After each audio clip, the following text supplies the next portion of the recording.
Hello, everybody. This is a repeat of a program that I did on Clubhouse 2 Thursdays ago. So it's the week before last, or the week before this Thursday. So I guess last week. And what really made me or inspired me to do this, or brought me towards doing this, I know what it was. I started watching some stuff on YouTube about the Supremes, or just watching the Supremes. I'll preface this by saying that I've never really been into Motown. I was born in 1966, and by the time I was 4 years old, 5 years old, Motown was still going on, but its kind of huge heyday was pretty much in the past. And I mean, like I said, it was still going on, but it was relatively in the past. By 1975, six, most of Motown's really, really huge stuff was in the past. And um, also, I was not really that interested in people in music that felt like a throwback to another time. I mean, at that particular time, you had a lot of people who had been in the business for 10, 15 years.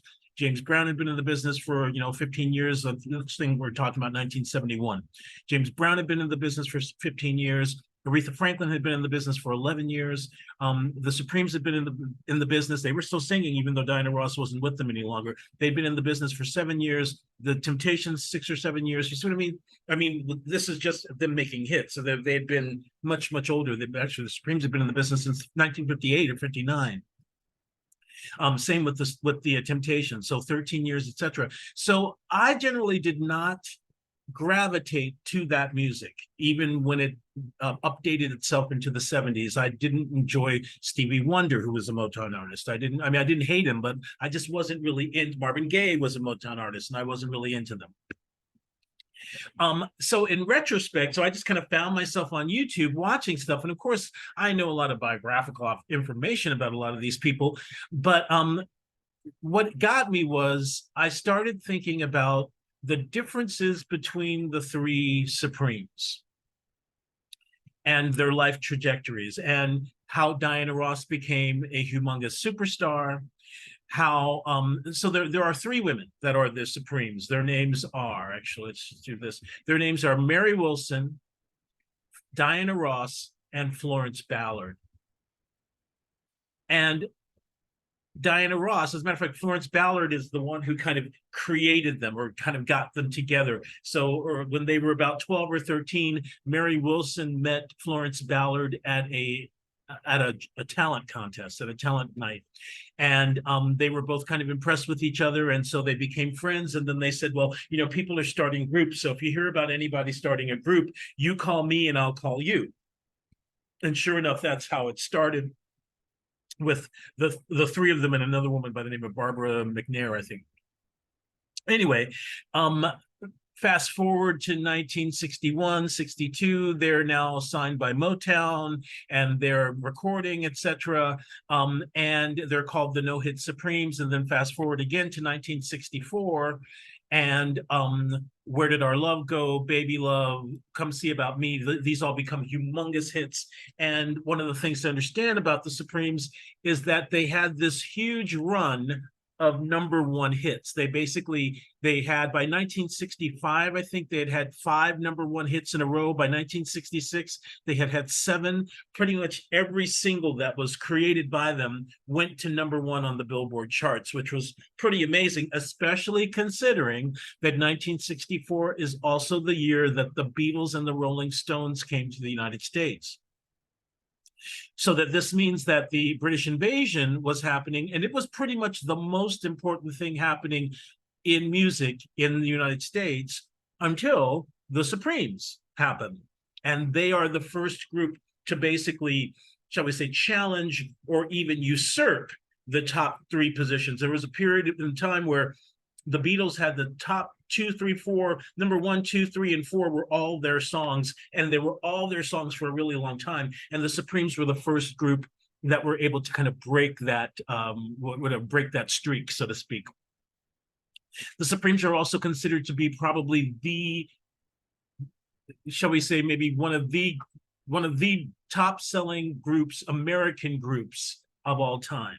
So top-selling American groups of all time, not just top-selling American groups of the 60s or whatever, but top selling American groups of all time, and certainly one of the main female groups of all time, one of the most popular female groups of all time. I think there's a group called In Sync or something like that. There's another group that supposedly is the top selling female group of all time, but prior to this other group, the Supremes were it. So it's the vicissitudes of fate, of fame and fate, that got me really interested in this, because there are three very different stories with these people in the group, and I think that's something that I'm like I said, I'm kind of retrospectively reviewing Motown, specifically through the Supremes and the Temptations, neither of whom I've ever had any interest in musically. But what's really interesting is how a group can find success and then splinter as a result of individuals in the group, or how success, how basically what success does to people, and how it can actually end up splintering people. And so, especially after the initial rush of making it, so to speak. So when we talk about the three different trajectories, we're going to start here with Diana Ross for today. So Diana Ross, as I've said, we all know who she is. We all know that name. She was one of the biggest superstars in music. She's one of the top selling artists of all time. She was already quite a bright light when she was in the Supremes. And as a matter of fact, Berry Gordy, the head of Motown, decided that Diana Ross, in the early 60s, before their hits, he decided that Diana Ross was the most commercial sounding and that she should be the lead voice in the group. Prior to that, all of them had been kind of doing different, they'd all been trading off. And this ended up creating issues. So it ended up creating issues because actually Florence Ballard was probably the most talented singer of the group. And she's also the one who kind of started this with her impetus. Hi, Anthony. Welcome. I've just started, so I'm just kind of doing some background information on the Supremes now, and I'm just kind of starting to get into the astrological delineation. So your timing is excellent. So as I said, these three, they start in like 58, 59. They get signed by Motown in 61, 62. They go and do their stuff for a while without making any hits, and by 64 then they become huge. They have 5 hits in a row by 1965, and they become this gigantic phenomenon, this world famous phenomenon. And none of these, as you can see, 1944 is when Diana Ross was born, so 1964 she'd be just turning 20. She'd be 19 turning 20. It happened at the beginning of 1964, so maybe right before she actually turned 20. So we're talking about kids, right? We're talking about teenagers, right? Late teenagers.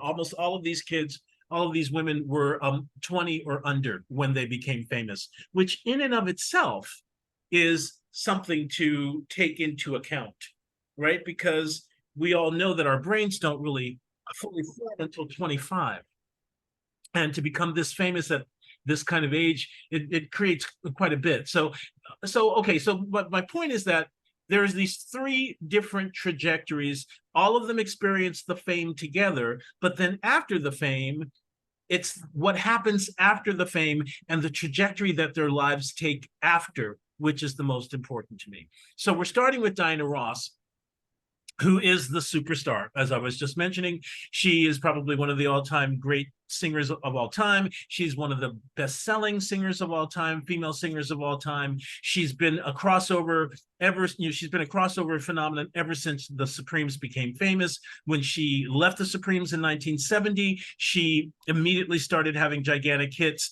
And there was a time, I think between 70 and 75, that every song that Diana Ross did, except for the very first one, I think that was Reach Out and Touch, but every song that she did after that hit #1. Like she almost never had a piece that didn't get to #1. And I remember in 1980 when she did Upside Down, she debuted in the top 100 at #10. So we're talking about someone really had this humongous ability, or rather this humongous fame and this humongous ability to I don't know, to create, I don't know, to have people love her and have people want to buy her things and, you know, buy her music.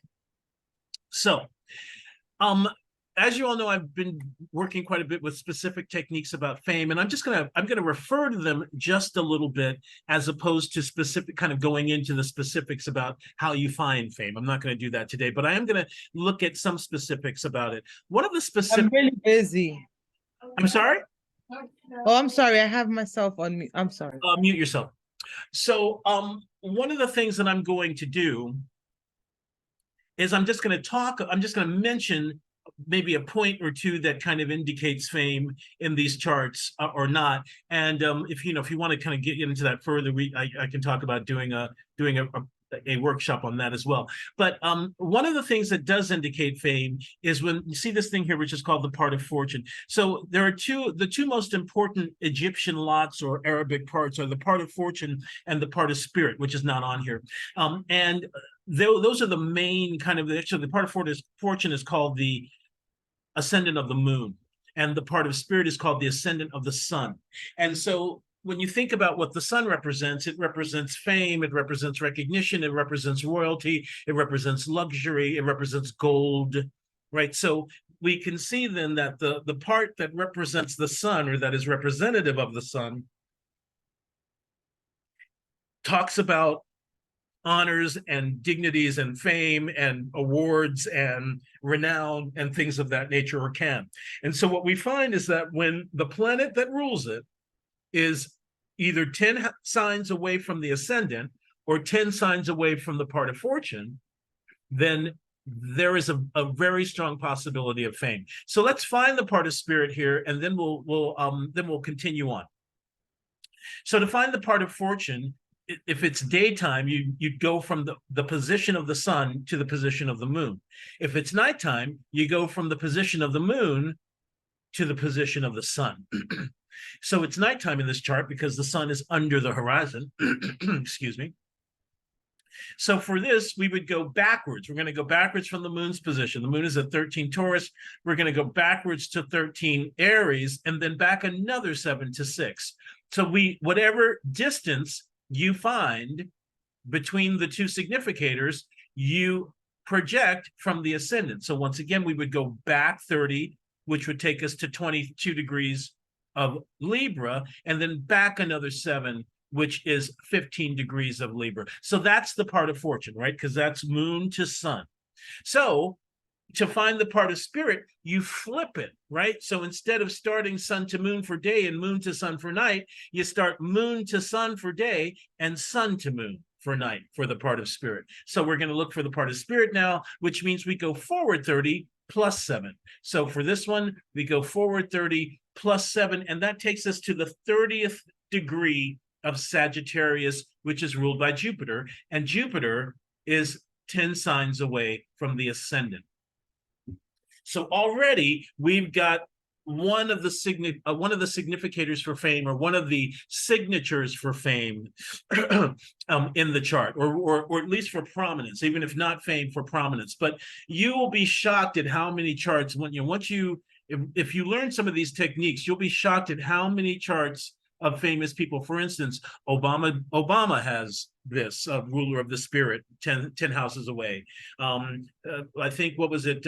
Judy Garland had it. So many of these really famous people will have these signatures. Now, this isn't the only signature, but it's one of them. And I'm bringing it out because Diana Ross is the only one of the three who has it. And so that's an important factor, because she is the only one of the three. All three of them experience fame, but there is only one household name, and that is Diana Ross, right? I mean, certainly when they were, shall we say, when they were a group, their fans knew all three of them, right? But as far as if I say, oh, I saw Mary Wilson on television, you're going to say who? If I say I saw Diana Ross on television, you're going to say, oh, she's still alive? She's 79. Right? She's still alive, and she's 79. So that's my point, is that there is a difference between those who get famous as a group, and what was it? Beyonce was in a group. Wasn't Destiny's Child, I think she was, right? So think about that. Beyonce was in Destiny's Child, and then all of a sudden, Beyonce is now the Madonna of the 21st century. Now she is the queen of popular music ultimately. And so almost the exact same thing happened with Diana Ross between the 60s and the 70s. So I'm going to talk a little bit about, basically, Mary Wilson wrote a book called Dream Girl, My Time in the Supremes. And she basically turned into an expose of kind of how things really kind of were. And I thought I would kind of come in on this idea of dreams, right? Because I've talked a little bit about that. Certainly when I did my 11th house thing on Clubhouse, I talked about it. But 11th house is the house of dreams that we want to fulfill in the future, our dreams for the future, our hopes and dreams, right? The 9th house is the house of the dreams we have at night when we sleep, right? But the 11th house is the house of our hopes and dreams. Some of these medieval astrologers even call it the house of hope, right? They call it the house of hope, right? So it's anything that you would put your hope and trust. And there's even a song, as a matter of fact, this whole thing started with me becoming obsessed with this song called Reflections. And that's one of the, not really the last, but it's one of the latter period of the Diana Ross and the Supremes period. And one of the lines is, into you I put all my hope and trust, and I've seen my life now turn to dust. Right? So there we have it. Into you I put all my hope and trust. That's the 11th house. Anything that we put our trust in, anything that we have hope for, right? I have hope for something. I have hope for something. Therefore, I put my trust that it will come true, right? And I think about Lana, and you're wanting $1 million. There's your 11. How do I get my million? That's the thing that you're putting your hope and trust in. Right, that's your 11th house. I mean, even though it's money, right, which we know belongs to the 2nd house or the part of fortune, it's in your mind, it's your dream, it's your life dream. How am I going to make that? How am I going to make those fat stacks? How am I going to make it rain? My big dream is making it rain in the millions, right? And even though you joke about it, we know that you're only half joking, right? We know that you really do want that. So when we are looking then at the chart and in what is my hope? What's my hope for my future? What's my hope for my life? What do I put my trust in? Then we're looking at the 11th house. And note that that Libra is on the cusp of the 11th. Note that you got this Neptune there, which I find very interesting. But note also, though, that the part of fortune is there. Right? The part of fortune is there. Now, this is one of those charts where the midheaven is the 11th sign. Right? So the 12th sign is the 11th house now. Yeah, matter of fact, in this chart, it's the 11th and the 12th. So we're just going to use it as we see it. I tend to look at things from a whole sign and a quadrant perspective, but we're going to look at it from just this particular moment, from just as it is. So we know that the part of fortune, I call that our path to fortune, and also we know that the part of fortune is also an ascendant. It's an alternate ascendant. So that means that wherever the part of fortune is, the house that it's in takes on a really important, takes on an important area, takes on an important meaning for the person's life. And so here, the 11th house, which is about, as we say, hope and trust and the realization of future dreams, there it is. And then when we look to see the ruler of both the part of fortune and the 11th house, and remember, the 11th house is called good spirit, and it's considered one of the most benefic houses in the chart. Then when we look at it, we see that Venus is the ruler of Libra, and she is in Pisces, which is the exaltation of Venus. So we've got an exalted Venus ruling the 11th house and angular in this chart, right? Even though Pisces is the 5th sign from the ascendant, Pisces is on the cusp of the 4th, making Venus angular. So then, not only then do we have this 11th house being kind of featured by the part of fortune, we've got Venus, the ruler of it, angular and exalted, right? So that says already, that gives us an idea, first of all, that the part of fortune is exalted, right? Which is another thing that can often indicate fame. right? If any of the things that any of our signatures for fame are exalted or with exalted planets or with Jupiter or Venus often, because they're benefic planets that can enhance, shall we say, that can enhance it. And we already know that Jupiter, the ruler of Pisces, is 10 signs away from the ascendant. So it's already giving us that prominence, 10th house kind of feeling to everything. And now another interesting thing about how Diana Ross went about getting her dream, about making her dreams come true. In 1965, Mary Wilson talks about how in 1965, Diana Ross got into her mind that she was going to get Berry Gordy, who was the head of Motown. In other words, she was going to make him love her, right? And she did. And so what she ended up entering into a love affair with Berry Gordy, who was the head of Motown, which then meant that he put most, if not all, or 90%, 80% of his focus on making her big, on making her a big star, which meant that he ended up relegating the other girls or the other ladies fully to the background. They talked about how when they would do their dates, their singing dates, that Florence always sang People from Funny Girl, and Mary would sing maybe one thing, but Florence had her one showcase, which was People. Starting in 1965, Berry Gordy took that away from her and started focusing only on Diana Ross. So if you ever see anything of the Supremes, especially after 1965 or 6, really, if you see them on television at all, there's so much stuff. I mean, they really are part of the the growing age of television. So there's so many television appearances that you can see them on. There's only one time where Florence sings lead. There's only one time. Almost every other time, Diana Ross is the lead. And certainly on any Motown hit, Diana Ross is the voice of the Supremes. So that is something that we're going to see ended up really affecting Florence. So we can see then from this 11th house that she chose to use love, chose to seduce, right? These are all Venusian things. Love, seduction, right? She was a beautiful young woman, even though she's skinny as a fucking rail, right? But she's a beautiful young woman, highly, highly charismatic, etc. And that charisma aspect with look at here with the Jupiter and Leo, so all of that stuff, and also the moon exalted in Taurus. We have a few exalted planets. We've got the moon exalted, we've got the sun exalted, so both eyes in the chart, right? And she was known for her beautiful eyes, Scorpio rising, the penetrating eyes. And even in this chart, the eyes are extremely well situated by sign. And then Venus also exalted. Right, one of probably the most distinctive feature of Diana Ross is her big, beautiful eyes, and then her mouth, her teeth and mouth, and the sun rules the mouth, and so I find that really also quite interesting.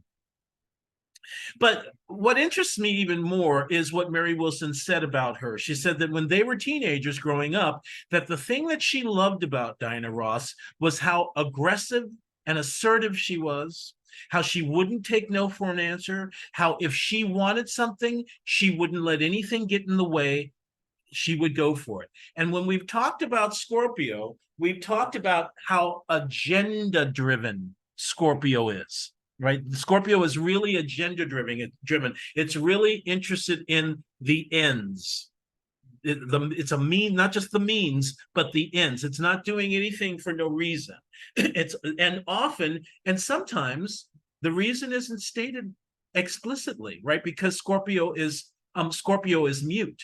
And so what we end up finding out is that Diana Ross ended up using her relationship with Berry Gordy for a few things. One, to consolidate her status and stature, but also to act as a tattletale and to basically use him as a proxy to change the things that she didn't like in the group.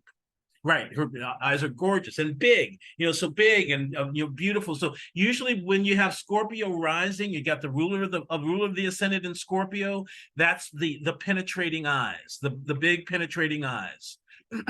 And so, yeah, that bubbliness too, definitely all about it. And even this idea of this, we're going to talk about why this concept of the supremes, right? Because the word supreme indicates the sun, which rules Leo. And we're going to see that all three of these women have important planets in Leo. Diana Ross and Mary Wilson are only 20 days apart. So they both have this Jupiter in Leo. Mary has the actual moon in Leo as well, applying to the Jupiter. And then if I'm not mistaken, Florence Ballard has the Venus in Leo. So when they chose the Supremes, it all was fitting with this Leonin, the Leonin archetype that all three of them shared. And when you look at the dresses that they would wear, almost always they're shiny. Almost always they're bright. They look jeweled. They look shiny, right? Gold. Sometimes they're in solid gold, shiny, like LeMay or something like that. But if you go and look at some either pictures or go to some of these videos and look at their dresses, and the moon and the sun are all about what is shiny. Right. And so you get these, and showstoppers, right? So you get these beautiful, luxurious, that's the sun too, expensive, classy, that's the sun, right? So you have these, because that's kind of what they did. They were this epitome of class in these beautiful evening gowns. I keep wanting to say nightgowns, evening gowns, and that's many of which were shiny and bright. And so you have this whole kind of, excuse me, you've got this whole kind of the Supremes, you've got this whole solar thing. Yes, and they were the first. And as a matter of fact, she says colored glamorous women. And they're the first. As a matter of fact, one of the main things that Berry Gordy did, or that they said that they had also been doing since they were young, is he did it for the Temptations as well. He stressed that they should sing standards, not just popular music, but standards, because he wanted them to fully cross over and be accepted. Standards like Rodgers and Hart, Rodgers and Hammerstein, Cole Porter, songs like, I Get No Kick from Champagne, those kinds of songs from the 20s and 30s. He also had them record and do those types of songs so that they would then cross over and be able to sing and perform at the highest level supper clubs and nightclubs like the Copacabana, the Macambo, things of that nature that were really, really high level venues for a star. Like only the highest stars, like a Sammy Davis Jr. or a Bob Hope or a Bing Crosby. These women were among the first Black popular artists to ever play those houses. And when you see them on television, usually, like if they'd be on something like Ed Sullivan, their first thing would be their hit, and their second thing would be some song and dance to a standard. And so they said that not only did the kids like them, but the adults like them. Mary Wilson tells a story about a woman coming up and saying, "I usually don't let my children watch Negroes on TV, but you girls are different."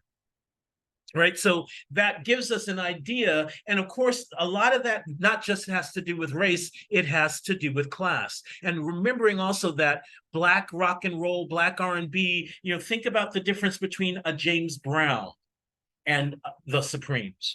James Brown, who's screeching and screaming and singing gibberish, dancing wildly, flipping his hair around, sweating. It's a very, very different kind of star, even though huge star, but a very, very different kind of vibration that a James Brown is bringing out. A grittier, a darker, a grittier kind of thing. Whereas the Supremes were pure, shall we say, pure gold, right? Let's just stick with the Leonin thing. So coming back to Diana Ross, Mary says that she was a go-getter. That's the Scorpio rising with the Mars. Mars is going to get the thing it wants. Mars must have the thing it wants. Rather, Scorpio must have the thing it wants, but Mars is action. Right. And so it's the action that we will take to get what we want. I think it's so interesting that this Mars is in Gemini and of course, Mars, Saturn, this would be all business. This person would be all fucking business and ruthless. right? Because Mars Saturn is not, these are the two malefic planets. So this would not necessarily be the most empathetic of people. Leo is not a particularly empathetic sign. I mean, Pisces is quite empathetic and even empathic, but in this particular case, the Pisces is ruled by Jupiter, right? Who's in Leo, which is all about me, right? What do I say about Leo? Every sentence starts with I and ends with me. So when we've got the sun and Saturn together working to get whatever the fuck it wants. Note that Saturn is the exaltation ruler of the 11th, right? So we've got Mars with the exaltation ruler of the 11th. We've got Venus exalted as the ruler of the 11th. We've got that ruler of the part of spirit 10 houses away from the ascendant, and we've got this ruthless go-getter. We've got this ruthless go-getter who leveraged her relationship. Seventh house is also ruled by Venus. So 7th and 11th and 12th are all ruled by Venus. So she used her relationship with Berry Gordy to basically get the thing that she wanted and to push herself forward and to push the others back. I think it's quite clear. It's quite clear to me, reading between the lines, that part of what Diana Ross did was ensure that Florence Ballard would never be able to share the spotlight or take the spotlight from her, or even be considered in any way as strong or in any way as important as she was. And the main reason is because Diana Ross is super charismatic, but Florence has just as much presence as she does if you watch them. And so if you're watching them, Florence has just as much presence, and she could have just as easily been groomed and been groomed to be equal to her as well, when we understand that she was the singer. Now, of course, she was the more Black gospel oriented type singer. So that's not what Berry Gordy wanted from Motown generally, right? He wanted, especially from the Supremes, he wanted a very, very crossover sound, and he was able to get that with Diana Ross. Note also here that Venus is applying to the Saturn by square. And as we had talked about with people like Leontyne Price, the right kind of square will create a challenge that the native will thrive on. Right, so not all squares are negative. Not all squares are malefic. Some squares are exciting, right? Some squares, and so with this one, where Venus is what we would call pushing power because she's exalted, she's pushing power at Saturn. This would make the challenge of work very exciting. The challenge to make the thing that becomes right, because Saturn is labor. Right. And these are both the main rulers of the 11th house. So this would be a person who would rise to the challenge to make her dreams come true and would have the power to do so. The Venus is exalted. She's the main ruler. The Mars is here with the Saturn. The chart ruler is there with the exaltation ruler. Right. So this person is going to be really fully focused on how do I make my dreams come true, and making them come true at any cost. No matter, and no one can get in the way, right? Because remember, Mars is the warrior. Mars will kill to have what he wants, right? Scorpio, the difference between Mars as ruler of Aries and Mars as the ruler of Scorpio is Mars, the ruler of Aries, is the soldier on the battlefield fighting. Mars in Scorpio is the general in the control room strategizing and using the soldiers for his benefit. And so ultimately, we could say that she made Berry Gordy into one of her soldiers. People talk about how smitten he was with her, how in love he was with her. Her first child is Berry Gordy's, right? So how in love he was with her, and how that colored his ability to be objective, and also how, as a result, all of his focus was on making her the biggest star that he could make her, to the exclusion of the other groups. So we see with Diana Ross that this aggressive go-getter spirit, this is a shark's chart. This is the chart of a shark. And I was talking on that Thursday about how Scorpio is the essence, or the shark is the essence of Scorpio, because obviously it's a water sign, but the shark is a silent killer. They talk about how a shark's teeth are so sharp that when you're bitten, you often don't even feel it. So the shark is a perfect Scorpio image. And so this is the chart of a shark. And you'll find that many people who are famous are sharks. You know, that a lot of times when I see people say on Reddit, oh, do I have the ability to be famous? Often I look to see if they've got the drive. The drive, that's Mars. If they've got the aggression, the drive, the assertiveness, the go get it thing, all that stuff is pretty much related to Mars. Because often if you don't have it, I'm not a person who has it. I want it to be famous too. I'm not a person who has that. So I wasn't able to I would have needed luck, which I never had. Right. I would have needed the kind of the luck, or, I would have needed good spirit and, somebody in the form of somebody who took me under their wing and got me to where I wanted to go. I didn't have that. And so I would have really needed to be a go-getter. I would have really needed to be super ambitious and a super go-getter and, and bam, bam, bam, whatever be damned. Right. But I wasn't. But Diana Ross is.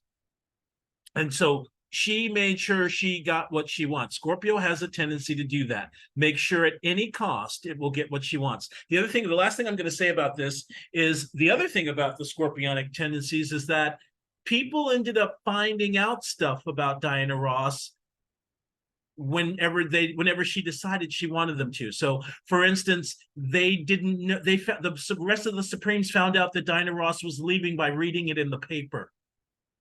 They ended up doing their first television special with the Temptations in 1968, and the Temptations and the Supremes show up, and they find out that almost the entire show is focusing on Diana Ross. That they're really ancillary to the Diana Ross show. So just something to kind of think about. All of these things that kind of fall into place. The silence about it, the way that she parceled out information about what she was going to do. That's the hidden agenda aspect to Scorpio. And so this, as Scorpio rising, the hidden agenda, right? Oh, what's in the paper? Oh, I'm a Supreme. I'm reading the paper. Diana Ross is leaving the Supremes. News to me. That's the first I'm hearing about it. That's exactly what Mary Wilson said. Now, she had said that also, like, Diana Ross had talked about it and she was encouraging, but she didn't find out actually that when she was leaving until she read it in the newspaper. That's some bullshit, right? That is seriously straight up some bullshit. But it's totally in character for Diana Ross. And it also says to me that it's probably pretty clear that she had, as we say, and I'm sure Lana loves this one, she had her shit wrapped. She had her shit wrapped, honey. Berry Gordy was wrapped around her finger. She had that motherfucker wrapped. And she got what she wanted. Her dream came true. Also, even when we think about, like, Venus is exalted, the ruler of the 11th, as an example of the kind of person, right? The kind of person that they would attract. An exalted planet as the ruler of the 11th to help them is a person in a really high position, right? We call exaltation kingdom. So this Venus, and what was Motown? It was a musical kingdom. It was Berry Gordy's musical kingdom. So you see how we can layer this idea. We can layer it by saying, oh, Venus, so her dream was music, right? Her dream was music. So that's Venus. Then we can also say, in order to get her dream, she got herself involved in a love relationship, which is also Venus. But then we can also say the person that she would involve herself with would be someone whose kingdom was the arts, right? Because it would be an exalted personage whose kingdom was the arts. So there's three different ways, or there's more than that even, but I mean, there's three different ways that we can be looking at this Venus as the ruler of the 11th house and of the part of fortune in this chart. So that's Diana Ross. I'll now go to Florence Ballard. What really made me decide to do the Florence Ballard chart was knowing what happened. So, yeah, I mean, or what really made me want to do this kind of survey of the three is what happened to Florence. Because, as I mentioned, Florence and Mary met when they were 12 or 13, and they started the group together. And Diana Ross came just a little bit later. And once again, Florence Ballard was the talented singer. Mary Wilson talks about hearing Florence Ballard at this talent show and being bowled over, and that she was singing classical music. She wasn't even singing, pop or whatever. She was singing classical music. When the Supremes, who were then called the Primettes, auditioned for Berry Gordy, it was Florence Ballard who kind of intuitively started singing a song, and everybody else fell into place, and they didn't get hired, but Mary talks about it being this magical moment that Florence initiated. So Florence was the one who initiated this entire thing, and she was the one who, like I said, was the talented singer. She was the one who was the beauty. That's the other thing. Mary and Florence were the actual real beauties. I mean, Florence was considered a super beauty. So what happened? I'm going to start from the end and move back. So in 1975, Florence was found dead of a heart attack. And Florence was found dead of a heart attack. She had been out of the Supremes since 1967. She was on welfare and living hand to mouth with 4 children, or 3 children, rather. So how does this happen? All 3 of these women experience fame together, right? They experience fame together at the same time. But 11 years after their first gigantic hit, Florence Ballard is penniless and dead. What happened? So, moving backwards, one of the things that first of all, let's look at this chart a little bit. One of the things that we'll notice is that there's this stuff. We'll call it. We can go ahead and call it a stellium. There's a stellium, or rather, the term that I like to use is assembly. There's an assembly here in the 12th house of self-undoing, and the chart ruler is there, and so is the ruler of the 8th, which is fear, anxiety, mental unrest, and traumatic experiences. And so is the ruler of the 12th, who is Mercury, which represents the self-undoing. When Florence was 16 or 17, she and they were all performing together. After a concert, someone offered her a ride home and then raped her at knife point. Within a year after that, they started to become famous. Now, this rape took her out of commission for quite a few months, for 3 months. And we have to think about it, right? This is 1960, maybe 1959, 60, 61. There's not a lot of mental health resources. I mean, already still rape is one of the least it's one of the least well kind of reported. Rapes are not often reported. There's all these different, aspects and problems around rape still to this fucking day. But think back in 1961. What would you be able to do? What kind of, and especially think about the Black community and the stigma for psychological health, the stigma around mental health, the stigma around going for therapy, the stigma of maybe going into a mental hospital in order to deal with the trauma that you just experienced, right? So there wasn't anything. She just had to kind of go out of commission and then come back into commission. And so that's kind of what happened. For 3 months, she went out of commission. Then she kind of came back, apologized to everybody, and went on with things. But we all know that trauma changes you genetically. It changes your genetic structure, right? So we know that trauma changes you. So this is a person who is changed, who is traumatized, who is trying to get it on, trying to get on with things. And of course, the 8th house would represent the trauma. And here's the ruler of the 1st applying to the ruler of the 8th. and to the ruler of the 12th. So what we can see just from this, just from these three planets, is that it's very possible. And remember that the moon is the non-rational mind and Mercury is the rational mind. So both aspects of mind are surrounding Saturn, who's the ruler of the 8th in this chart. Right? So, and in the 12th, and Mercury's the ruler of the 12th. So there's all of this inclination towards trauma creating self-undoing. Trauma creating self-undoing. And so what ended up happening was they get famous, they get into it, and then in 1965, her song gets taken away, and they get pushed further and further back into the background, to where it's like, oh, okay, we're not going to have any, not even a solo line. I mean, in the Temptations, you could at least, you know, one guy would sing one thing and another one would sing another. It wasn't just David Ruffin all the time. Right, it was David Ruffin, it was Eddie Kendricks, you know, and Paul Williams. Those three guys would kind of split off here, and Melvin. You know, those guys would kind of split off. But really, when with the Supremes, Berry Gordy just decided that, hey, and I think, right, this is after she was with him. I think that she enlisted him to do so. Right, so it'd be like, no, make sure Florence stays in the background. And you know, she would make comments if she was too loud, all of that kind of stuff. So anything that kind of threatened her position as the star of the group, she would immediately go back to Berry Gordy and complain, and then Berry would come to the rest of the Supremes and state her complaint as though it was his. So there are a few things that kind of show what we're talking about. So rather, when we get 65, this happens, right? Hold on.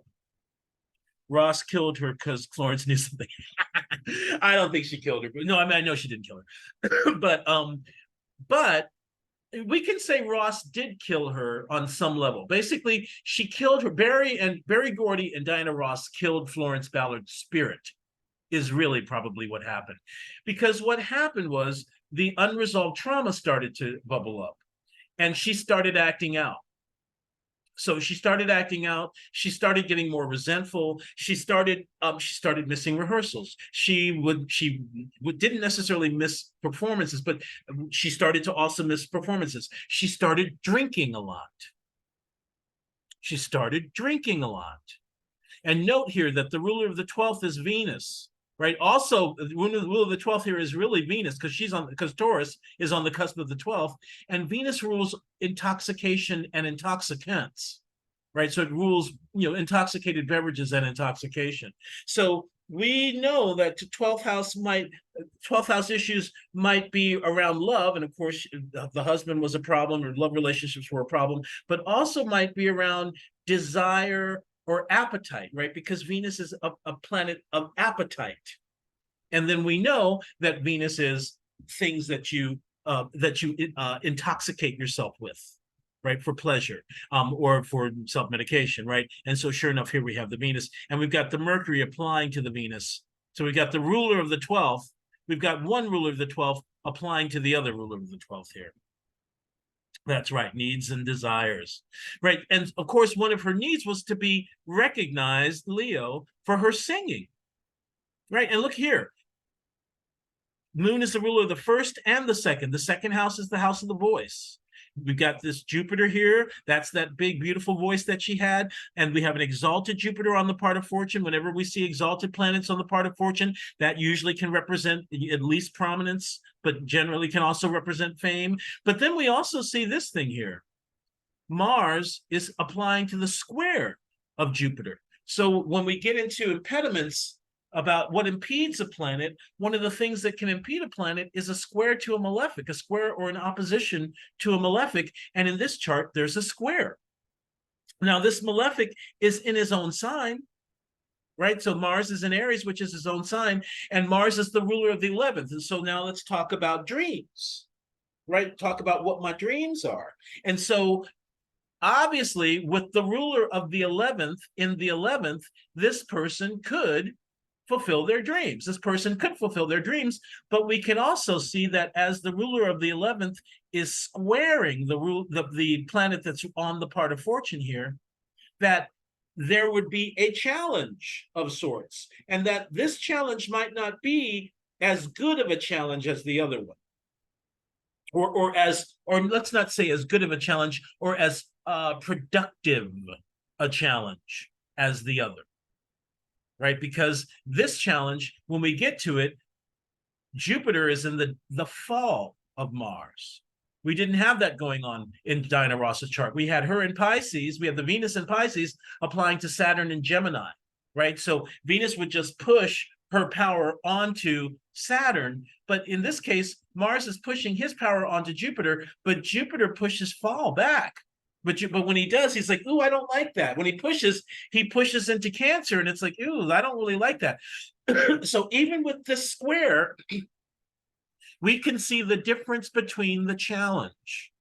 And we can see that the dream challenged the actual fortune, the real fortune of this person, which is indicated here, not here. Right? This gives us an idea of how high and how big it can get, but this is really what's going on with the path to fortune. This is the person's path to fortune, not this. This is the person's path to fortune. The path to fortune is experiencing trauma and experiencing the power of your self-undoing, because this is the strongest planet of the three. Mercury's in his own sign. Mercury is the ruler of the 12th in the 12th, meaning that it would be really easy for the self-undoing to take over. This moon isn't really not in good condition generally.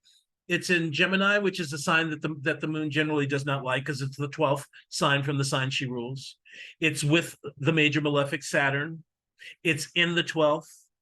It's with the ruler of the 12th, right? So all of that stuff makes that really a difficult makes it a really difficult thing. So we can see the difference. We just saw Diana Ross, who had the part of fortune in the 11th house, and the ruler of the part of fortune was exalted in the 4th. Right, it was angular and exalted. Now what we have is the ruler of the part of fortune is in a Caden house with a malefic and with the ruler of the 12th. That points to difficulties.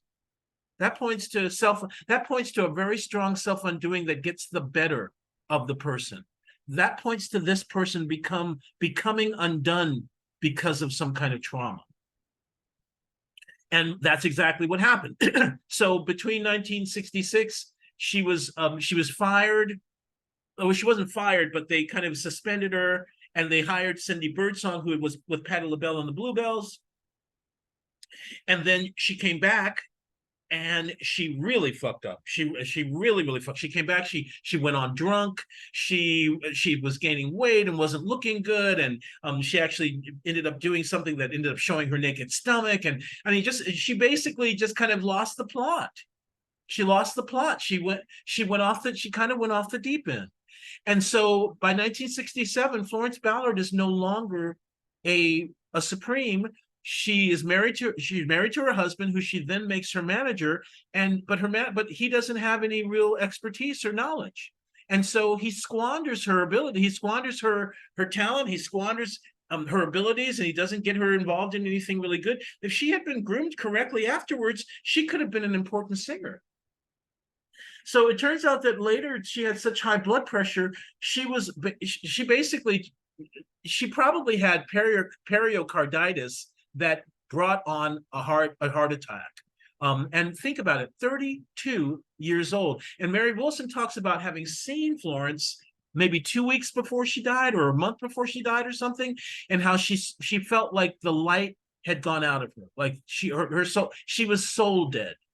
Basically, she ultimately says she was soul dead. And even as she was saying, you're such a great singer, get back into it, don't stop, blah blah blah. And how Florence herself said, no, it's over, no, it's done, it's in the I can't, it won't happen, I would never be, I'm not ever going to be able to make that happen again. And it was really true. And that when she looked in her eyes after she said that, she saw that she was soul dead and that she was right. And then a month later, or however long after, she was dead. So this is really kind of an extension of my fate versus free will video, because as I'm always saying, people are coming to astrology hoping it's going to tell them how to make their life perfect, when really it's just telling them what their life is going to be. That's not to say they don't have any ability to intervene, but look at this chart. Look at this chart and look at what happened. Right. So when we look at this chart and we look at what happened, we see that the life is following absolutely what the chart is offering, what the chart is implying. Absolutely. And so that's the important thing. We don't want to get, shall we say, we don't want to get too cocky about what we think we can do. Right, or what we think free will is basically when I did the free will thing, my ultimate belief is that free will is possible, but only within the context of your chart, of your natal chart. So free will was possible for Florence, but she would have had to work so hard to overcome her negative thinking and depression, etc., all of that. And they talked about how she was the loud laugher. She was the one who would always kind of just come out and say whatever it was, whether it was appropriate or not. Kind of in some ways you're kind of typical black girl who doesn't give a shit, says whatever the fuck she wants, laughs all loud, acts out as she wants to. They said she was like that, had infectious laugh, and then how she changed after the rape, and how that wasn't really the case any longer. But she was able to kind of come back a little, but it's obvious now that she'd never fully come back. And we've never really understood how to fully help people sometimes who are dealing with sexual abuse or rape or things of that nature, and how that deficit in our own culture helped to also kill Florence Ballard. Right. So that's also another thing that we can take into account there. So we can see that there is who's the ruler of spirit here. So it's moon to sun. So that's forward 30 minus 7, forward 30 minus 7. So that's the okay. So that's the spirit. That's the fortune. So going back 30 and forward 7. Okay, back 30. So that'll be 10 degrees of Gemini. 10 degrees of Gemini is the part of spirit, meaning that the ruler of the 12th is the ruler of the part of spirit. So you see, that even shows us that she had to go through it. That's not necessarily meaning that if she hadn't had the right resources around her, that she could have overcome it. But we do see that she had to go through it. That she had to go through. This was, as I always say, there are 3 types of karma. There's the karma you can change, there's the karma that you can't change, and there's the karma, some of which can be changed and some of which cannot. And so we can see that these things had to kind of happen. It's open-ended as to whether she had to die young. However, when I took this chart to the Jyotish group and they used it as a blind chart, the first thing that our teacher in the group said to us was, now we can see that this is a blah blah blah kind of chart, which means a short-lived chart. He says this person should have died at 32 years old. Florence Ballard died at 32 years old. Because there are different designations of longevity in Vedic astrology, and he was like, oh, this is very obviously a short-lived chart, and this person should not have lived longer than 32 years old. So that's even saying in that respect that was supposed to happen too. So when we think about life stories, and how everybody's life story is so different, and what everybody kind of goes through or goes into, and think this life story is rags to riches to rags. Right? Not everybody's life story ever gets to the riches. Not many, although many rags to riches story do end up back to rags. Right? Lots of people get to the top and don't stay there. The one-hit wonder, etc. But this person was part of one of the most successful groups in history. But this is how she's being remembered. The rest of us are keeping her name alive by, kind of looking at the injustice of how she was treated, and the sadness of her predicament. Last but not least is Mary Wilson. And I'm so glad. Oh, wait, no, it's Florence. Sorry. And Mary, so after Dinah Ross left, Mary Wilson is the one who kept the Supremes together for the next 7 years. And Mary Wilson is the one who calls the book Dream Girl. So note that Pisces is on the cusp of the 11th. Jupiter is, which makes Jupiter the ruler, and the moon is there. The moon is the exaltation ruler of the ascendant. It's with Jupiter. She called it Dream Girl. The moon is a girl. Jupiter is the dream. Venus is up there in the 10th. That's the dream. That's Venus is a girl too. And even Venus is opposing the Jupiter. So we've got Venus opposing the Jupiter. There's the girl. There's the dream. So Dream Girl. This is why you know, I say to people all the time, or rather I show off all the time. Sometimes when I show off, I ask people to read kind of what somebody has written, and then I try to reconstruct the chart based on what's written. You can do that. When you see something, when somebody, whatever is in your mind is reflecting your astrology. If you want to know how your astrology is actually really working out, pay attention to the kind of shit you say. Especially pay attention to the shit you say about a specific situation, because the astrology is going to come out through that language. So she wrote a book called Dream Girl. And sure enough, there's the Dream Girl. There's the Dream Girl. But we know that this is the person who had to fight to keep the dream alive, right? This person had to fight to keep the dream alive. And so look here, we've got Venus, who's the exaltation ruler of Pisces, and Jupiter, who's the domicile ruler, opposing each other. That's one sign, right? So that's one sign that there is some bullshit going on.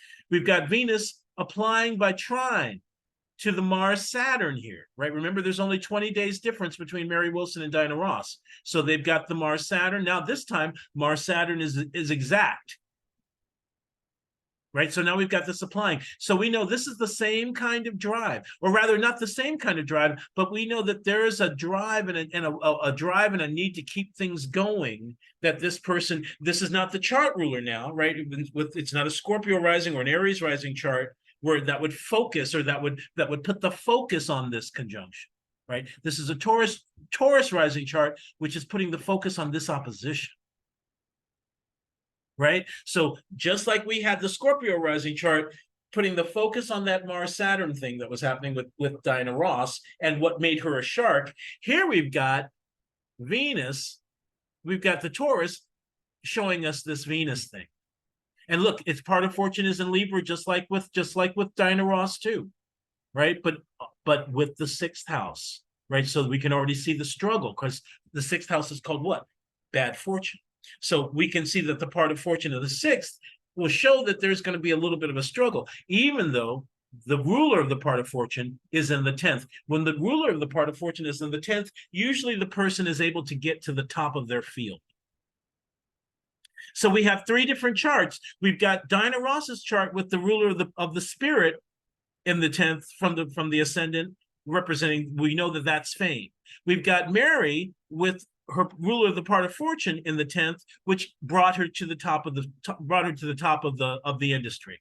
We've got Florence with that exalted Jupiter on the part of fortune, saying, yes, we're going to give you this really big push, we're going to give you this really big thing, but it couldn't last, right? But it wouldn't last. and same with this. So as far as like the dream was concerned, Mary Wilson worked for 7 years to try to keep the thing going, and finally decided, you know, she wasn't going to bother any longer, or that it was maybe too much work. And look at what we have here. We've got the sun, who's the ruler of the 4th, right? And that means that there's a mutual reception, not a mutual reception, but there's an exchange between the sun and Jupiter, right? Sun's in Leo. And rather, Jupiter is in Leo, sun is in Pisces. Right, so that brings together the 4th house, and brings together an angular house and the 11th, the 4th and the 11th here. But is it enough to keep it going? It's enough to bring it. It's enough to give it, in my opinion. But is it enough? And also specifically, but also look, retrograde. One of the things they talk about retrogrades is that retrogrades could create contrariety and reversals. Confusion and reversals, right? So we've got confusion and reversal with this Jupiter here. The Venus is applying to it. Both of these are rulers of the 11th house, but there's a reversal involved. Then we've got a fallen, burned planet in the 11th. Mercury is in the sign of his fall, and he's applying to the sun by conjunction and about to walk into deep combustion. So this Mercury is weak. So the ability to kind of keep it going, and then we've got the sun applying to the square of Mars as well, right? So even that, the planet that's in the 11th is being squared by Mars, which is interruptions, the Mars Saturn, which is interruption and obstacles. And certainly that's exactly what happened, right? The things came to interruption with Diana Ross leaving, and then there were obstacles. Well, the very first obstacle was Berry Gordy calling her at 3 a.m. and saying, "Oh, we've decided we're not going to use the lead singer that you all wanted to use, and we're going to use someone else instead." And she was like, "No, that's not going to happen." And he said, "Well, if you're not going to use that singer, I wash my hands of the Supremes." I bet that Berry Gordy was also enlisted to do that. I think that Diana Ross also, I think that Berry Gordy went into that phone call with the intent of washing his hands of the Supremes, knowing that she was going to say no to Sarita Wright. So they had a woman named Jean Terrell that was going to take Diana Ross's place, who ended up taking her place. And he said, "We're not going to use Jean, we're going to use Sarita." It was Berry Gordy that found Jean and decided to use her. But he was like, "Oh, we're not going to use her." I think that he specifically wanted to wash his hands of the Supremes, so that they would not be, because remember, this was the top selling American group in the world. But that would be a threat to Diana Ross as a solo artist. And so, sure enough, he said, "Nope, not going to do it." And so they struggled for the next 7 years. So this chart is really all about the struggle to keep the dream alive, right? It's because the sun is life, right? The sun is the source of vitality and life. And it's in this not mutual reception, but it's in this exchange with Jupiter, who's the ruler of the 11th. So it's in the 11th, and it's in exchange with the ruler of the 11th. But at the same time, it's being squared by this sun, it's applying to the square of the Sun-Saturn conjunction. Meaning, and they can stop the whole goddamn thing. So we've got the struggle. So this, and here's a good example, okay? So we were just looking at, and we're going to actually talk about this when we get further into our horary stuff, when we talk about reception. Because one of the main things that Bonatti says is that there are certain types of ways in which a thing can come to be. And on matters that come to be with striving, effort, and labor. Those which come to be with striving and effort and obstacles and labor and great trouble are when the significator of the querent is joined with the significator of the questioned matter by opposition or by square aspect without reception. So we had different types of reception before. We had what we called pushing power, which is when a planet is applying to another planet and it is in a sign of its domicile or exaltation. In Diana Ross's chart, the ruler of the 11th was in Pisces, exalted, and applying to the square of Saturn. Right, so she was pushing power onto Saturn. So even though the square to Saturn isn't really the best thing, it can be useful because Saturn is seriousness and labor and hard work. In this particular case, I think that Saturn is acting more as an interrupter or an obstacle. Saturn is the ruler of the 10th, and we've got that ruler of the 1st, Venus, applying to the trine of these two things. And it's Capricorn, so this is the exaltation ruler and this is the domicile ruler. So we can see that it could happen, but then we could see that there's also going to be an interruption to the dream. And we can see that from the Venus opposing the retrograde ruler of the 11th and the sun in the 11th squaring Mars and Saturn without reception. Both of these planets are what we would call foreign or peregrine. Sun has no dignity in Pisces. Neither do, well, Saturn has some dignity in Gemini by day. but Mars does not. Right. And really, the sun's next application is to Mars, not specifically Saturn, but to Mars. And same thing with the Venus. It's really the trine is to the Mars, who's the exaltation ruler of the part of the midheaven. But ruler of the 12th as well in this chart with 12th and 7th. And that's one of the things about Mary Wilson. She was kind of I don't want to say a slut, but she dated around and had affairs, lots of different affairs. She's very boy crazy. Let's not call her slut. She was very boy crazy. Mary Wilson was involved with Tom Jones, the famous Welsh singer. And Tom Jones was married with children, and they were having an affair for years. So anyway, and we can even see that as maybe an aspect of the 12th undoing, the self-undoing.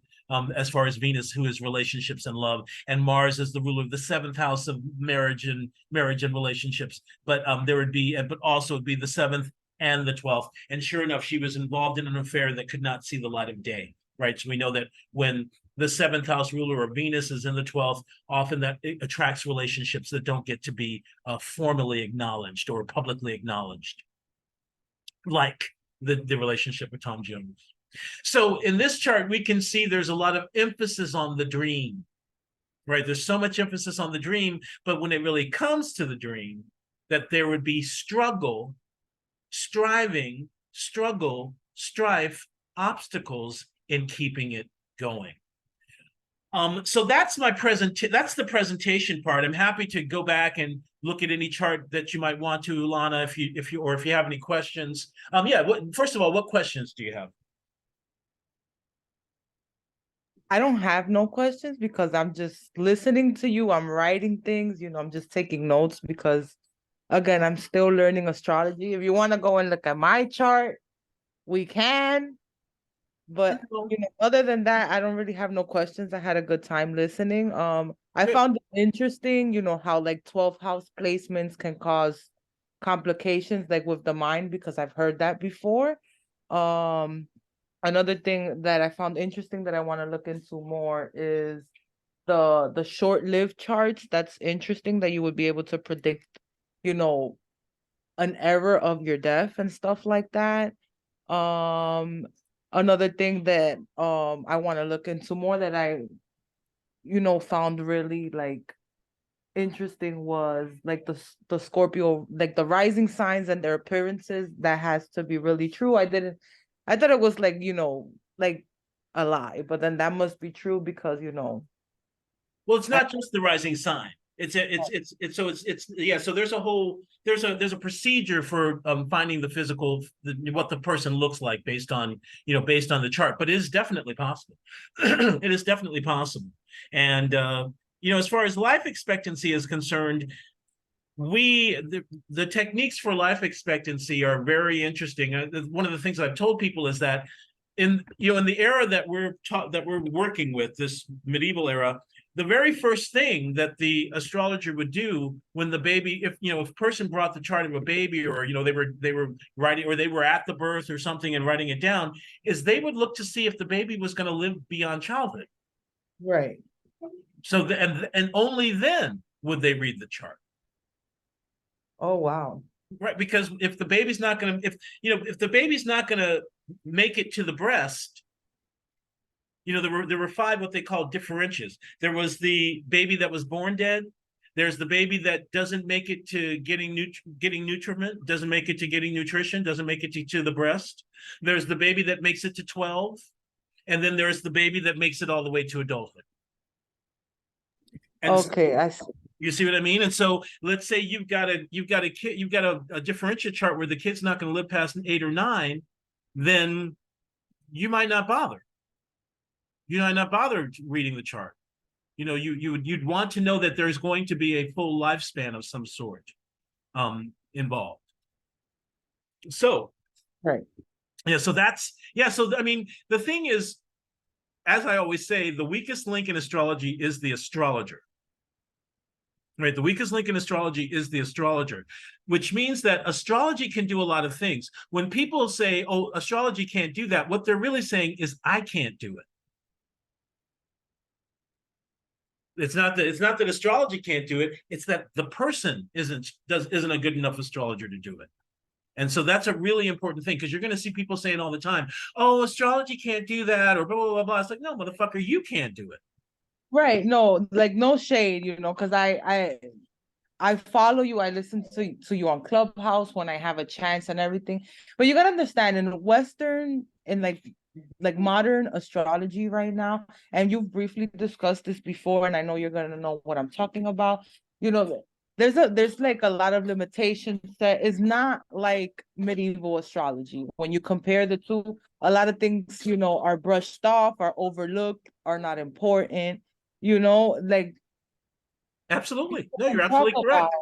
And people don't talk about the appearances really in like modern astrology, or like 12th house placements like that, or like what else, like Uranus and the placements of Uranus and stuff like that. And right, then I also saw that she had, excuse my baby, can you go over there?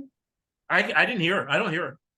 Okay, that's awesome. Like, like Florence, she had Uranus in the 12th house. So, I've been studying Uranus because I'm going slowly, and I'm, learning the planets little by little, right? She had it in the 12th house. So, I started to think she might have been, like misunderstood and stuff like that. And she kind of was, because at one point, she was like extremely mentally unstable, and that triggered her to be, a certain way, and it led to her being misunderstood, and it left people the wrong impression of her. True. However, like, so one of the things, of course, is that we won't really be using the outers very much, and I'm But going they to. still matter. And I'm well, I mean, it matters a little, but Right. not really. I mean, I wouldn't have had to. I did, but you didn't hear me say shit about Uranus. No, I know, but that's why I didn't say nothing to you until like right now. But then that's like a little bit that I know about Uranus, and people don't use it, especially in modern astrology, because it's a slow moving planet. And I believe the other one is Neptune, Oh right? my But God! But wait, you're wrong. Wait, they don't do anything but use them. I mean, if anything, really? yeah, absolutely. If anything, it's the. Actually, I'm going to stop the recording. If anything, it's the. That's the funny. It's